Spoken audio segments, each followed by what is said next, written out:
শুভ বিকেল বন্ধুরা, সবাই কেমন আছো বলো। তো চলে আসলাম রুমা সেলাই প্রশিক্ষণ কুটিরে। ভিডিওটির বিষয় হচ্ছে, কালকে তো শাড়ি দেখিয়েছিলাম, পাড় লাগানো কমপ্লিট হয়ে গেছে। তো আজকে সেই ব্লাউজটি কেমন লাগছে একটু বলো। এইরকম সুইট হার্ট গলা দেওয়া হয়েছে, এই যে এরকম সুইট হার্ট, খুব সুন্দর ফিনিশিং আসছে। দেখো, এটা হচ্ছে সামনের পার্ট। আর প্রিন্সেস কাটের মধ্যে এই ব্লাউজটি রেখেছি, কেননা এই ব্লাউজটিতে না প্রিন্সেস কাটটাই ভালো মানাবে দেখলাম, তাই প্রিন্সেস কাট করেছি।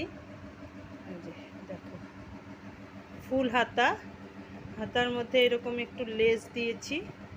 দেখো, মনে হচ্ছে যেন এটা এই ব্লাউজেরই, তো এটা ব্লাউজের নয়, এটা এক্সট্রা আমি লেস লাগিয়েছি। তোমাদের কাছে কেমন লেগেছে একটু বলো। এই যে ফুল হাতা,